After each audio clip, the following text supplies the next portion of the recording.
Good morning and welcome to today's episode of The Divorce Couch. Today we're doing something slightly different. We've been chatting to sort of each of us about our own particular story, and today Simone is going to be telling us her story about divorcing when abroad.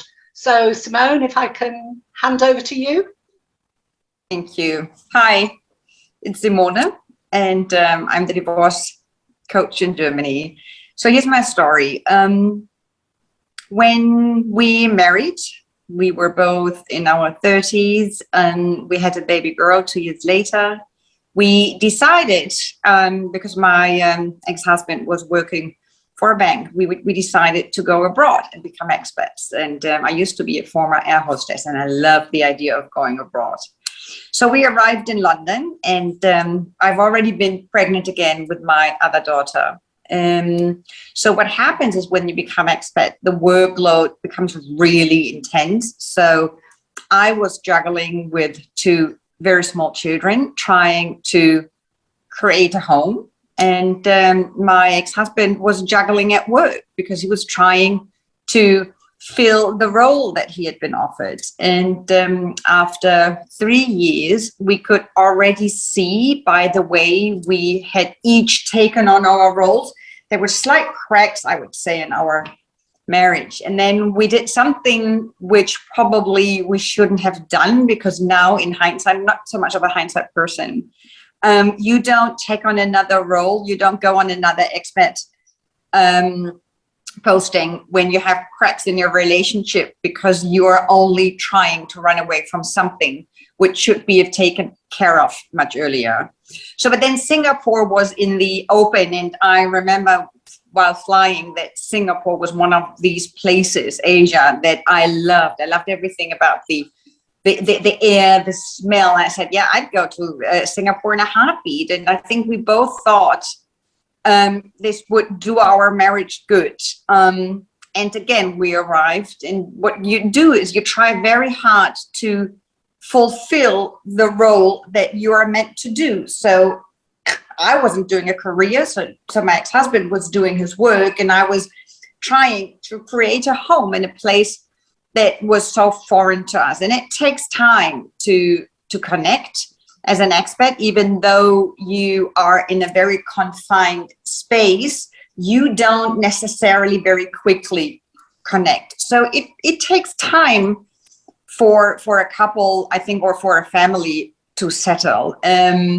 So at one point, I think the girls were tall enough, how do you call it? No, mature enough that I came to a point where they needed me less and less. And then we had an expat baby, because I had the luxury of having another child, because we had the financial means to go down that route. And we had a boy. And again, you know what, I was juggling 3 children, and my ex-husband was doing his job, and it's lots of work. And he was just over 40, and we had these debates because he was working very hard, and a lot of rat race. Yeah, there's a huge demand on people in the financial, how do you call it, in the financial industry. And I don't know how much you get actually back where you feel validated. So this was just another crack that has been there all the time in our partnership. And I don't know what it was. I think it was maybe 10 years down the line. We went back to Germany to visit our family, and I realized I wanted to come home. I could have a calling. I could feel that, or maybe it wasn't 10 years, but I wanted to have some sort of connection with Germany. And so we were looking around for maybe houses for the holidays. And I think what we have never done very well, we haven't talked. And I think that to him, that wasn't really an option. And to me, that was a huge option. But you know what, now looking back, I think we should have maybe discussed that. So going forward, it was, I don't know, 2013. And I think we failed as a couple. It was on so many levels. We just, were not connected enough. So to make it short, there was this split. And I think the split wasn't my problem, because what now happened, I hadn't foreseen.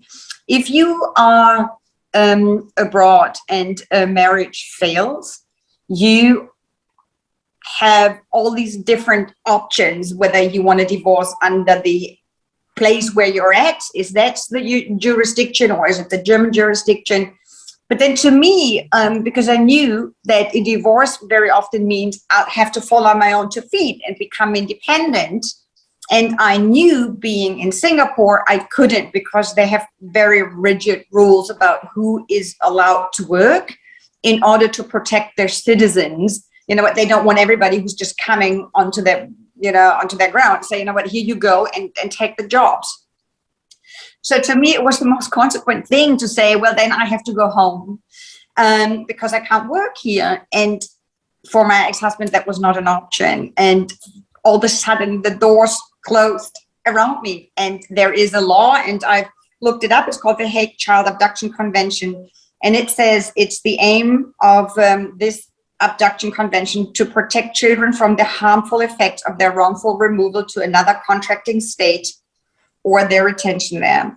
So I knew I couldn't go home, because it's a very active rule. So once one person takes the children abroad, they would immediately be sent back with their parent. And that was terrible, because you know what, I am German, and I didn't think that I'd ever come to a point in my life where I wasn't allowed to move.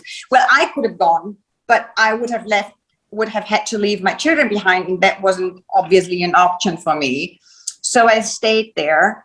And now very often, unfortunately, it becomes about money. And so whatever, we didn't talk. There was no mediation. I don't know. We just failed terribly. And I think we were each in our own role. And I think I just wanted to go home, because I had such a pulling and such a longing to go back, because as an expat, nothing is stable. There's no roots. It's fun while it lasts. But you know what? Everybody moves all the time, whether it's friends, whether it's homes, whether it's the school environment, the teachers. It's a coming and going, and you really try as a very nuclear family to make sense of it. And all of a sudden that was, you know what, breaking. And I thought, oh shit, I want to go home. And I couldn't. And then now we're fighting, you know what, back and forth about maintenance. And my ex-husband then said, you know what, but I don't want you to go. And I understand. Well, now I understand. Of course, he didn't want to leave his children, but on the other hand, he kept expecting me to become independent. And when we were in court, the court also said, but you know what, you kind of have to work. But I couldn't, because there were all these authorities that kept telling me, but you're not allowed to work. So it was such a catch-22, and it was an awful, awful, awful place to be in. And I don't really think this is the place to tell you how I eventually managed to get out, but I did. And I am here. And what happened is, when I arrived, I was allowed to take the children with me. What happened? Sorry, I have to go back. When did I actually start really officially asked to come home, or tell them that, is when it wasn't financially clear anymore whether they could remain in the school. I said, you know what, they're about to lose everything. And if there was only one thing that was stable for my children, it was the school. And I think this is what the habitual residence, which then decides whether you are not allowed or are able to relocate or not. If the habitual residence, which was Singapore at that time, is still active, you are really not allowed to take the children. And so to me, it was the point when it was monetarily not feasible anymore to leave them in their school. And I understand it's expensive. I said, okay, wait, no, this is not working. So I'm giving up my life, and now the children giving up the school environment. I really pushed. So in the end, in 2017, we had that decision that we were allowed to go home, and we arrived in Germany. And it was a massive decision. I always knew that I'm taking the children with me to Germany because I was their caregiver, I was their mother, and my ex-husband has at that point already been in a new relationship, which was all fair and good. So it was all very clear that we had to do this, but it never felt really right. It wasn't like you're in a place and you separate and you kind of try to make it work, you know, and even though you have 30 minutes in between these two family homes, we have a whole, you know, what continent or two continents between us. No, it's one. No, looking at Africa. Sorry, I get carried away. Didn't know it would be so emotional talking about this. Especially now with COVID, right? My children hadn't seen their father for 2 years. So we're hoping that he's finally, you know, allowed to come. So the plan is still on. Unfortunately, we're not on speaking terms. That's very sad. But this is also sometimes, I think, something that can happen. You get so lost, and we hadn't done, as I mentioned, a good job talking to one another in the marriage, and unfortunately, we don't do now.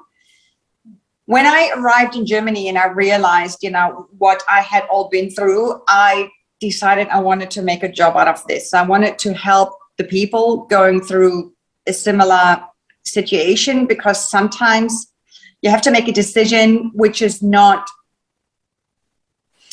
doesn't sound good, but it was for the time, it was at that point the best. What I feared the most is that I'd lose my children at one point, because they of course have the right to say we wanted to go back. I did not know whether they'd like it in Germany. I do not know. I still am what you call a societal descent. I don't have a financial future, but I'm independent. And I remember clearly, to just wrap it up, the day I knew this was the day we would decide whether or not, you know what, I was allowed to leave or not. I said, you know what, after 4 years, I was so tired of not knowing where I belonged. I was ready to then say, if I'm not allowed to go now, I probably would have given up my citizenship and said, you know what, then I become a Singaporean. Because this is what family law is about, right? When you split, they want the other person to become independent again. And if you're in an environment where they do not provide you with that independence, that's really hard to then move. So I thought, you know what, well, then I might as well become Singaporean. Whether they would have given that to me, I don't know. It was probably the most radical I shifted to become independent again, to then say, okay, all my longing, I give up and say, okay, well, then I need to start to grow roots in a new country. So here I am. I probably left a lot out, but that was my challenge, that I was thinking I come from one place and I go to another place, and I never for once thought that I would not be allowed to go back, ever. And it did not help that every time I spoke to friends, especially my mom, neither of them understood this concept. They said, but you're German, come home. And you know what? I had to basically continue talking to them over and over again. I know that she talked to embassies and everything to get my daughter home. But then, you know what? There is this convention that is trying to protect the children of, you know what, being constantly drawn between two countries. In a globalized world, you can only imagine how difficult that convention is, because, you know what, just think about if you have two different nationalities in one marriage, and then the child might have been born in a third in a third country. It's a nightmare. It's so difficult. And I have probably nothing to say other than, don't think about it while you are there. You need to know before you leave, is your marriage stable enough, despite the challenges of being an expat or being abroad, that you know there is a way home. There is no prenup, nothing that will save you, because you know what, you're taking the children, and once they're in the new environment, that is their place where they belong. Simone, wow. That's all I can say to that story. I've known you sort of quite a while now. We've chatted about lots of stuff. I knew that you were in Singapore and you had to get back, but I didn't know those details of your story. And that is really powerful. I totally admire what you've said and what you've been through. And can I just ask you, how, when you were out there, you must have felt imprisoned, really. How did you cope on a day-to-day basis with your emotions? How did you actually get through that? You know what, there are a couple of things. I think I was in survival mode. And now there is a lot of sympathy now I have in COVID times for all these people that feel stuck now, because I've been there. I know what it feels like. And so I'm maybe a bit better prepared at the moment. I feel for all immigrants. I know what it feels like. I know what it's like, you know, to leave your roots behind. What did I do? Baby steps. Once I knew what my strategy was, at the beginning, I was only trying to react, right? You know what, I had so little safety. I at one point lost my path to be in Singapore. And you know what, you just become so creative. So I was looking for solutions that were not obvious. So I was always trying to work outside the norm. You know what, I was about to lose the place that we were living in because I had no permit to stay because it was still under evaluation. My landlord wouldn't extend our house, so I didn't know whether I would become homeless or not. And I mean, it was really shit, but then you become creative. So then I approached her directly and I worked with images and vulnerability and the truth. Mm-hmm. So I did that. I became very creative. I tried whenever I needed an answer to something that was still up in the air. I tried to go not the normal way, but go directly to the person who was deciding and explain the situation. And I did come across amazing humans who understood of the situation, of the challenges, and they would try to help. What helped me was having a plan. I never not had a plan in place what I would do with the children, so I still kept on going. There's one thing I forgot to say that I was thinking in another episode. I became the president of the PTA at our school, and that kept me going because especially at the beginning it was giving me roughly about 20 hours a week where I was thinking and reflecting on things that had nothing to do with my life, with my private separation and breakup. I did that.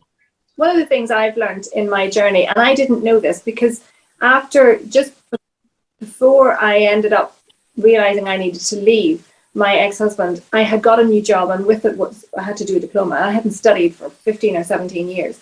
And one of the things I read about 9 months to a year later is that when we are dealing with trauma and upset, if we are in a position where our brain is growing and being challenged in something new, we have better coping skills for trauma. And I never heard that. And listening to you talking about the PTA, and you were doing something different and your brain was engaging in a different way, the science research shows that that actually helps us as humans to cope with trauma that's in our world.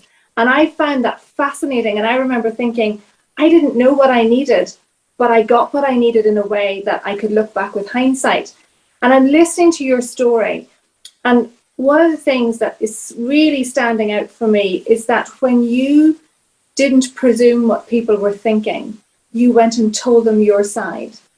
So often we presume on other people's behalf what they're going to think because we're so afraid and we're so caught in the fear of expectations and whatever it happens to be. But the strength in your story that shines out to me so brightly is that you took yourself to the people that could help to present them with your version of your life. So they could make an informed choice as to how they reacted or responded. And the power of that was in you finding your ability to have your voice and make your steps go in that direction. That's really strongly coming out from me, and I admire you hugely. And it's such a learning curve for all of us. When you get to the point of desperation, what do you do? And I've heard you use the word creativity quite a bit. And humans, we are creative even if we don't think it or know it. When we're in situations that we are up against a wall on every side, we find a way. And it's amazing. Honestly, I admire you so much, and your story can teach us so much. Thank you for sharing.